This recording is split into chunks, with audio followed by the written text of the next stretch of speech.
Apprendre à écrire droit, ça se fait sans crayon. Et oui, encore une fois en méthode Dumont, on travaille hors écriture, aussi bien en pédagogie avec les plus petits qu'en rééducation. Restez avec moi pour découvrir tout ça. Bonjour, je suis Cécile Maléco, rééducatrice en écriture et formatrice en pédagogie de l'écriture méthode Dumont.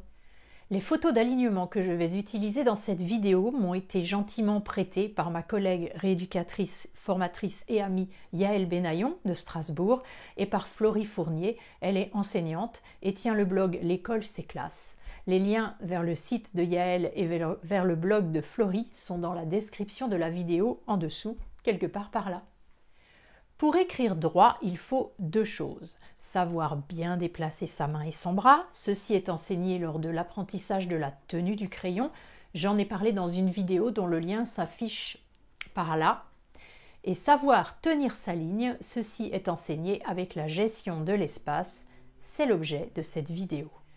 La pédagogie de Daniel Dumont est bien connue pour l'utilisation des exercices d'alignement d'objets qui vont être mis en place dès la petite ou toute petite section.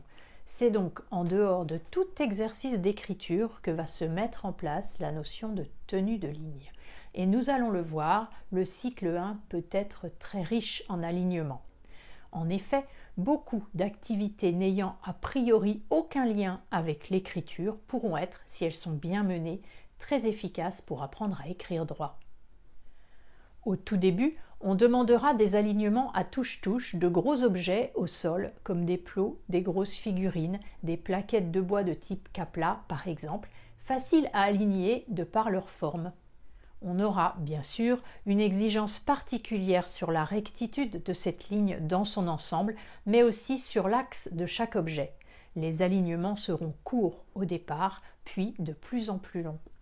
Ensuite, on demandera des alignements d'objets plus petits sur des tables, des dominos, des formes carrées ou rectangulaires d'abord, puis des formes rondes et sans base linéaire car elles sont plus difficiles à aligner.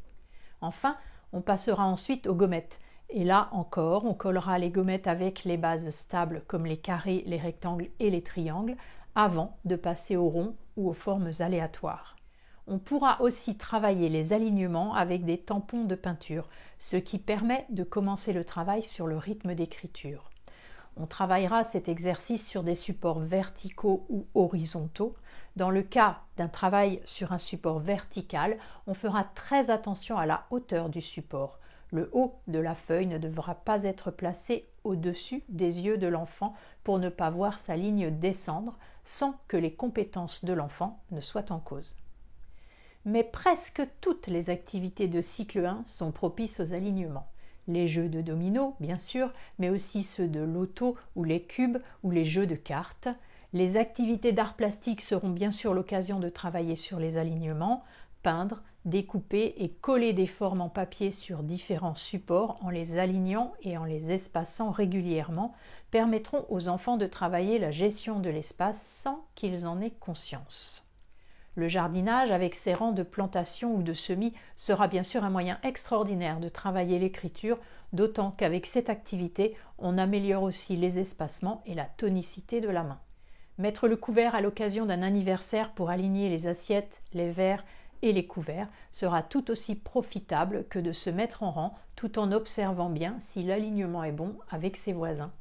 Vous le constatez, les alignements sont partout et j'ajoute qu'en transversalité, ils sont très intéressants puisqu'ils permettent de travailler la numération, les grandeurs, les algorithmes et les couleurs.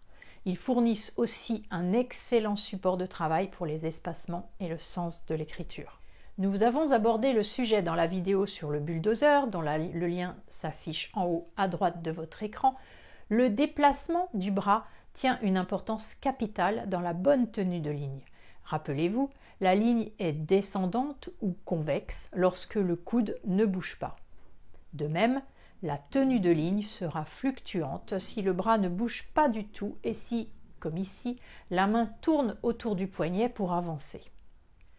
Pour lui apprendre à écrire droit, on devra donc s'assurer que l'enfant déplace son bras correctement. Lors de l'apprentissage, on lui apprendra tout d'abord à glisser son bras sur la table avec le bulldozer, puis On lui apprendra, toujours à l'aide du bulldozer si c'est nécessaire, à déplacer son bras avec un crayon en traçant une ligne droite. Enfin, on lui apprendra à avancer son bras tout en bougeant les doigts afin de pouvoir, dans un premier temps, produire des boucles, puis, dans un second temps, écrire en écriture cursive. Le procédé sera le même en rééducation.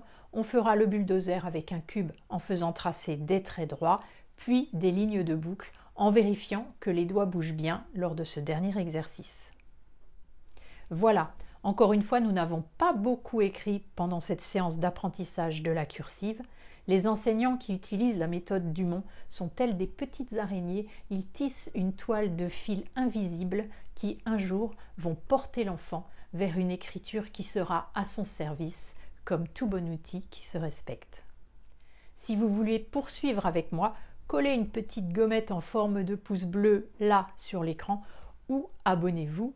Merci pour votre soutien et à très bientôt pour bien écrire.